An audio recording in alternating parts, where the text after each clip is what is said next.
आज तो पूरे 100 रुपए की कमाई हो गई है।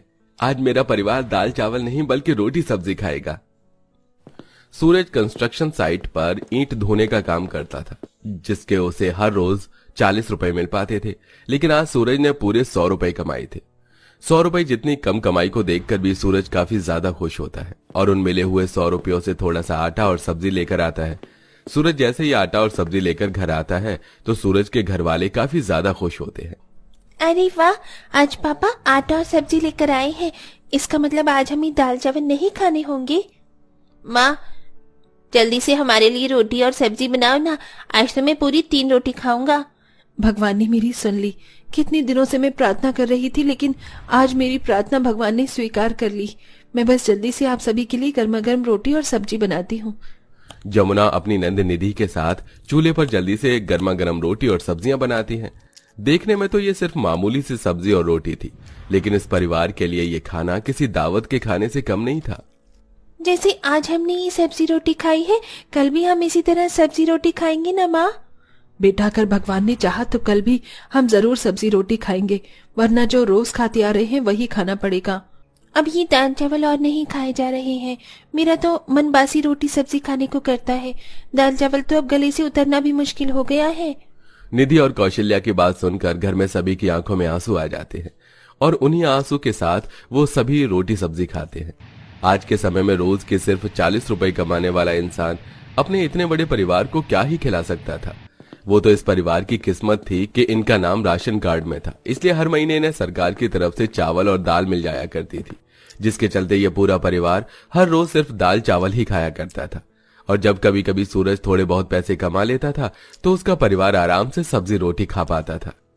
ये क्या आलोक, तो आज भी ये दाल चावल लेकर आया है?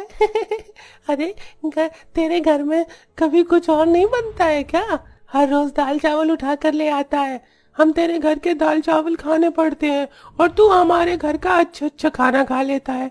आज के बाद तू हमारे साथ खाना नहीं खाएगा। आलोक की क्लास के सभी बच्चे हर रोज उसके दाल चावल लाने पर उसका काफी मजाक उड़ाते थे, लेकिन बेचारा आलोक भी अपने घर के हालातों से अच्छी तरह वाकिफ था, इसलिए वो किसी से कुछ नहीं कहता और चुपचाप से चावल खाने लगता है। ऐसे ही एक दिन, अरे मंजू दीदी, आप यहाँ, वो भी ऐसे अचानक? हाँ, यही पास से गुजर रही थी तो सोचा कि तुमसे मिलती चलूं। कौशल्या अपनी नंद मंजू को जल्दी से घर में ले आती है और घर पर बिठाकर पानी पिलाती है। अरे अब क्या सिर्फ पानी पिलाओगी या थोड़ी बहुत पेट पूजा भी करवाओगी? बड़े जोरों की भूख लग रही है। अपनी बुआ सास की बात सुन जमुना अपनी सास की तरफ देखती है और चूल्हे पर रखे हुए दाल चावल को प्लेट में डालकर ले आती है। पता है मंजू दीदी, मेरी बहू बड़े ही स्वादिष्ट दाल चावल बनाती है। खाकर देखिए, आपको भी बहुत अच्छे लगेंगे। तुम लोगों की इस दाल चावल से ज्यादा खाने की कुछ हैसियत भी तो नहीं है। मैं अच्छे से जानती हूँ ये दाल चावल तुम्हें सरकार की तरफ से मिलते हैं, इसीलिए महीना भर तुम यही दाल चावल खाते हो। तुम्हारी क्या इतनी भी हैसियत नहीं है कि घर में आए मेहमान को कुछ अच्छा खिला सको? कौशल्या की नंद उसकी और उसके परिवार की बेइज्जती पर बेइज्जती करे जा रही थी, लेकिन बेचारी कौशल्या चाहकर भी कुछ नहीं कर पा रही थी। पूरे परिवार की बेइज्जती करने के बाद मंजू वहां से चली जाती है, जिससे कौशल्या को काफी दुख होता है। अगर कोई इंसान गरीब है तो क्या उसकी कोई इज्जत भी नहीं है? लोगों को सिर्फ पैसा दिखता है, किसी के दिल का प्यार नहीं। माँ जी, संभालिए खुद को, एक दिन देखना सब कुछ ठीक हो जाएगा। जो लोग आज हमारी गरीबी का मजाक उड़ा रहे हैं ना, भगवान उन्हें उनके किए की सजा जरूर देगा। जमुना हर दिन भगवान से अपने परिवार की स्थिति को ठीक करने के लिए प्रार्थना करती थी, लेकिन शायद अभी कुछ और दिन जमुना और उसके परिवार की जिंदगी में बस ये दाल चावल ही लिखे हुए थे। माँ, 1 महीना हो चुका है और आपने अभी तक एक बार भी रोटी सब्जी नहीं बनाई। माँ, कब बनाओगी रोटी सब्जी? मेरा रोटी सब्जी खाने का बहुत मन कर रहा है। हाँ, जल्दी से रोटी सब्जी बनाओ ना। बेटा, अगर घर में सब्जी और आटा होगा तभी तो मैं तुम लोगों के लिए रोटी सब्जी बनाऊंगी ना।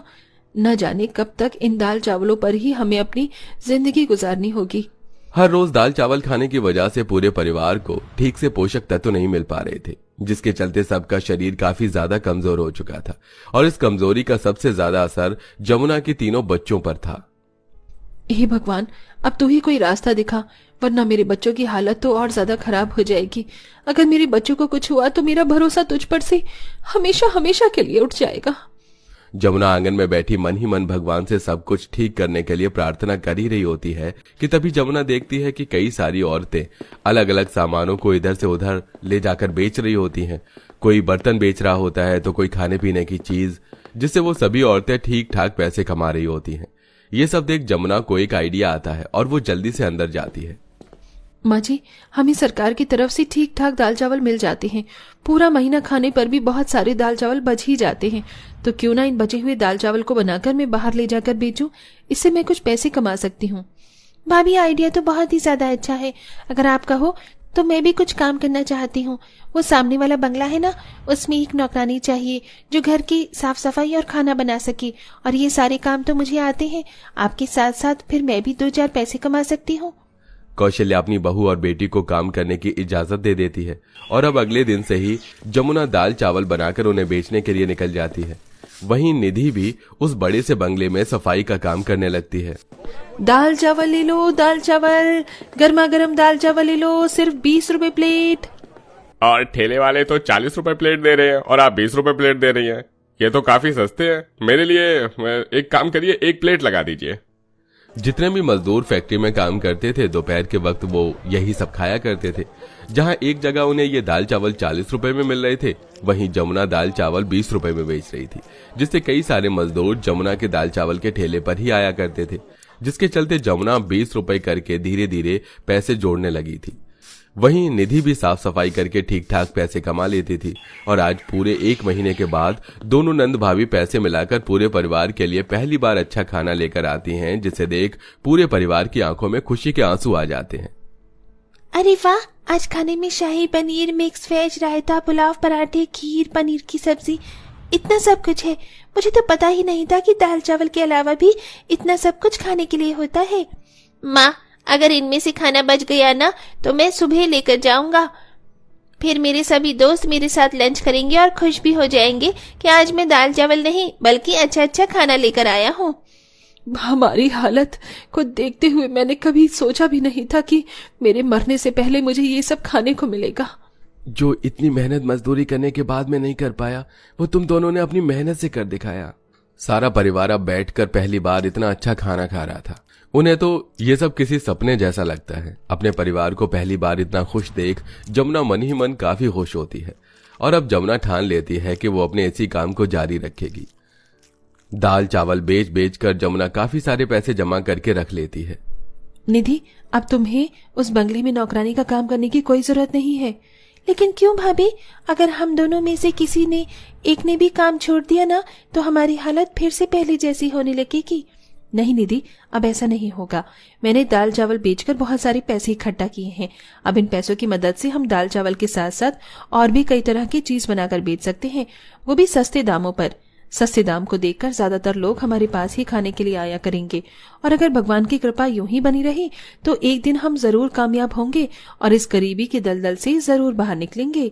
निधि को अपनी भाभी की बात काफी हद तक सही लगती है, इसलिए अब निधि जमुना के साथ मिलकर दाल चावल के साथ साथ और भी कई तरह के खाने पीने की चीज बनाकर उन्हें बेचती है और सिर्फ कुछ महीनों की मेहनत से अब उनकी माली हालत भी ठीक होने लगती है। दोनों नंद भाभी अपने छोटे से घर की अच्छी खासी मरम्मत करवाते हैं। वहीं अब सूरज भी मजदूरी का काम छोड़कर अपनी बहन और पत्नी के साथ खाने के काम को संभालता है। धीरे धीरे इस परिवार की जिंदगी ट्रेन की तरह पटरी पर आने लगती है। बहू, तू तो हमारे लिए देवी है देवी। ये सब कुछ जो भी है ना, ये सब तेरी वजह से है। ये सब कुछ मैंने अकेले थोड़ी ना किया है, बल्कि निधि ने भी इसमें मेरा बराबर का साथ दिया है। माँ बिल्कुल ठीक कह रही है। भले ही मैंने मदद की है लेकिन इस मेहनत के पीछे आपका हाथ है।